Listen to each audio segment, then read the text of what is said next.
Welcome to Jam News. Thank you for joining us tonight on Jam News. Today, we will be discussing art, and not only how it influences our community, but how it's changed over time. One of the biggest parts of art is music.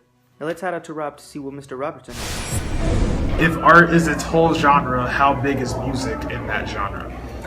I think one thing that music has done is really, before where we lived in this kind of digital age of websites and apps, I think music had a sense of aesthetic, which is like a style, right? So you could hear a Pink Floyd song and know that that's Pink Floyd, right? Undeniably Pink Floyd. Or you can hear the Rolling Stones, you can hear Mick Jagger sing and just know that's gotta be Jagger. And now you see that with visual arts. Now you see that with even just, sometimes I can hear an interview with somebody, how people speak. I think music really awoke this idea of a sense of style, a specific sense of style and identity. It's not the only, if you look at it as a genre of art or a movement within art, I don't think music is the only place that happened, but it's a place where it happened so undeniably. So, hearing John Lennon or hearing Marvin Gaye, you know who it is and you know their sense of style.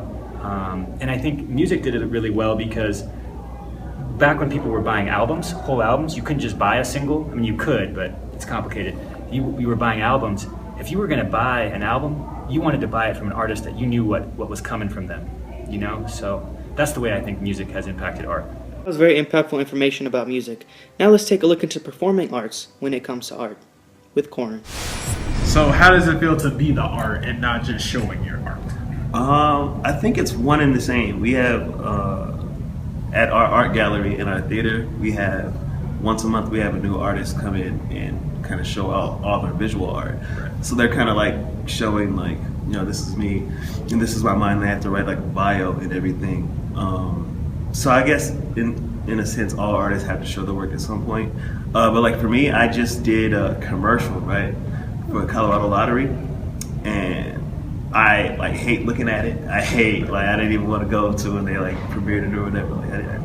I don't know. I prefer just do the work and just be separate from it. But in terms of being the art or being a lead in a movie or a writer, it's kind of just putting yourself in that world. So it's not like me, Corin, performing. It's Blade or whoever I am in the movie or something. So I kind of just try to step into that world and not worry about who I am as the artist. I'm just the art. Right.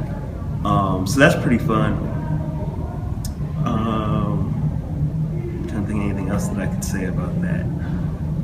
And then going through the process, I would say of being the art, because you never know. I'm pretty sure I speak for any artist. They never satisfied with their work.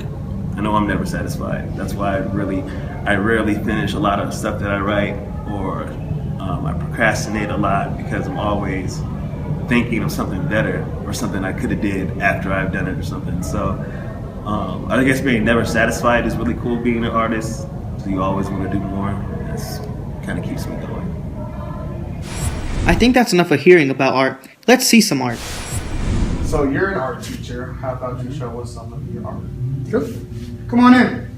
So one of the projects that I started doing, because I have Black and Latino students, I didn't want many of my Latino students to believe that it was only about African American history.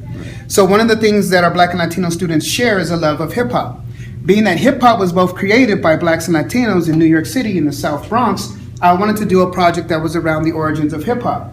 So one of the things that we talked about here and why I really love this particular student project is because sampling is at the core of hip hop. So this is about the many things and the many genres that were used to sample art and to sample hip hop. And so this young man really kind of understood that. And so we kind of just did really kind of this rancy, really easy, really simple concept to really honor the sampling of hip hop. I find art in anything, and everything kind of looks cool to me.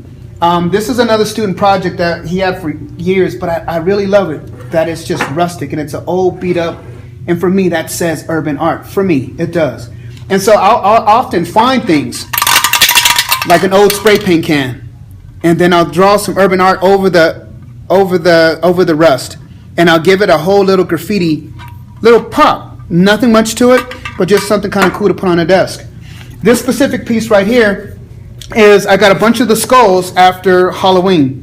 And honoring the Day of the Dead for our Hispanic students and going through an entire art project, I gave this over to some of our stronger artists. And this particular one, Mr. Esparza did this. He did a phenomenal job on this to celebrate the Day of the Dead. So to take something that is a money-hungry holiday like Halloween, actually give it some importance, like the Day of the Dead for our Hispanic student, our Mexican students, really meant a lot to me, and it meant a lot to him, and he put a lot of work into it, and I think it's a pretty cool piece.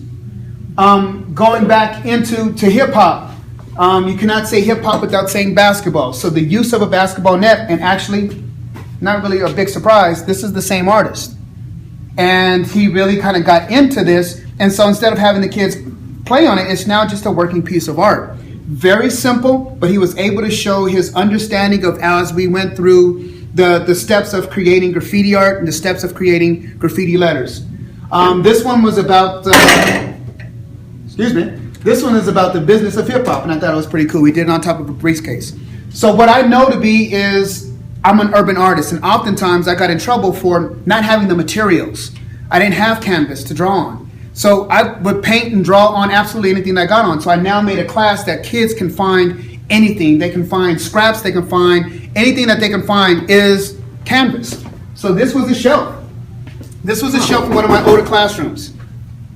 And this student was dealing with a lot of suicide-based issues. So he did this thing called Fear. And it's a disturbing piece, but he was a brilliant young man. This was a photography class that we've also covered. And this feels smoldering like the middle of Africa. This was his living room with his little sister and his little brother. So the whole thing is to address cultural-based issues. The last project that I'd like to show you, and it's just, all this is to instill cultural pride. If you know that the ancient Olmecs mingled and intertwined and traveled here 4,000 to 5,000 years ago, you'd have a sense of honor and you'd have a sense of pride. And so what they did here are miniature worlds to describe how the ancient Olmecs lived. And then the things that we possibly thought that the ancient Mayans created, a lot of that stuff was also heavily influenced by the ancient Olmecs. Many people don't know about the ancient Olmecs, so teaching our young people that far before slavery, there were ancient travelers that came from Nigeria, and they were ancient navigators, mathematicians, and they also came to visit and intertwined with what we now know to be Mexicans, Mexican Americans, Hispanics, and so on and so forth. Well, we've shared a lot of information about music, performing arts, and visual arts. So I hope this inspires you to go out, maybe do a painting, hum a little song, do something that makes you happy. This is Jam News. I'm out.